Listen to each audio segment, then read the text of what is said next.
ආයුබෝවන් ඔයගොල්ලෝ අදත් එකතු වෙලා ඉන්නේ ටේබල් ට්‍රීට්ස් YouTube channel එකත් එක්ක මම අද ඔයාලට කියලා දෙන්න හදන්නේ පොකුරු වදමල් වලින් අපේ ශරීරයට ගොඩක් ගුණදායක බීම වර්ගයක් හදාගන්නේ කොහොමද කියලා. අපි බලමු ඒකට අවශ්‍ය වෙන ද්‍රව්‍ය මොනවද කියලා.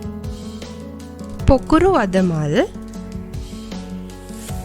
අවශ්‍ය ප්‍රමාණයට සීනි අවශ්‍ය ප්‍රමාණයට ලුණු දෙහි බිංදු 2ක් හෝ 3ක් පමණ වතුරේ පොඟවාගත් කසකසා ඇට වතුර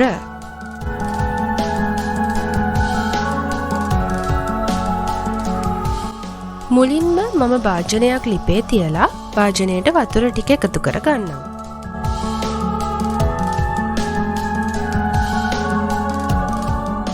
වතුර ටික මේ වගේ හොඳින් උණු කරගන්න ඕනේ.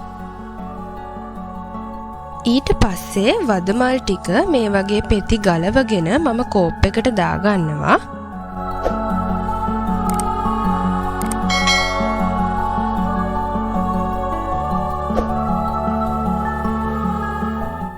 ඊට පස්සේ මම වෙන් කරගත්ත වදමල් පෙති ටික උඩට රත් කරගත්ත උණු වතුර ටික මේ විදිහට එකතු කරගන්නවා. උණු වතුර ටික එකතු කරලා විනාඩි 5ක් විතර මේ වගේ පීරිසියකින් වහලා තියන්න ඕනේ. මේ තියන්නේ මම වහලා තියාගත්ත වදමල් ටික.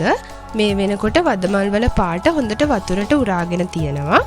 මම ඊට පස්සේ මේ පෙති ටික මේ විදිහට හැන්දකින් අයින් කර ගන්නවා.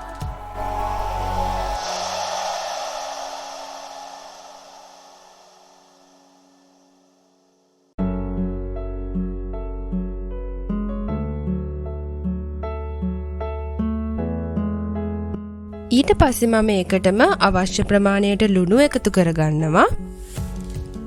ඒ වගේම අවශ්‍ය ප්‍රමාණයට සීනිත් ඒකටම එකතු කරලා හොඳින් කලවම් කරගන්නවා. පොකුරු වදමල් බීම කියලා කියන්නේ පෙනහළු ආශ්‍රිත රෝගවලට, මුත්‍රා ආසාදන වලට හොඳ ඖෂධයක්. ඒ වගේම සම පැහැපත් වෙන්න, හිසකෙස් සම්බන්ධ ගැටලු වලටත් මේක ගොඩාක් ගුණදායක බීම වර්ගයක්. ඒ වගේම මතක ශක්තිය වර්ධනය වෙන්න, මොළේ ක්‍රියාකාරීත්වය වර්ධනය වෙන්න, රුධිර පීඩනය පහත හෙලීමටත් මේක ගොඩාක් උපකාරී වෙනවා. ඊට පස්සේ මම මේ විදිහට මම හදාගත්ත බීම එක පෙරා ගන්නවා.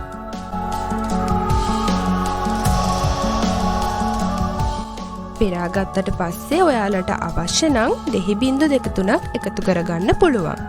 දෙහි එකතු කරාම මේකේ ගුණදායක බව තව තවත් වැඩි වෙනවා. ඊට පස්සේ මේ වගේ හොඳට කලවම් කරගන්න ඕනේ. අන්තිමටම මම බීම එක උඩට කසකසා ඇට ටිකක් එකතු කරගන්නවා. මම මේ විදිහටම නිල් කටරළු මල් වලින් බීම එක හදන විදිහත් පහළ ඩිස්ක්‍රිප්ෂන් බොක්ස් එකේ දාලා තියෙනවා. ඒකත් ගොඩක් ගුණදායක බීම වර්ගයක්. ඕගොල්ලෝ ඒකත් බලන්න. මේ තියෙන්නේ මම අද හදාගත්ත ඉතාමත් ගුණදායක පොකුරු වදමල් බීම එක. ඉතින් ඔයාලත් මගේ channel එකට කැමති නම්, මගේ videos වලට කැමති නම් videos වලට like කරන්න. ඒ වගේම අපේ channel එක subscribe කරලා bell icon එක click කරන්න.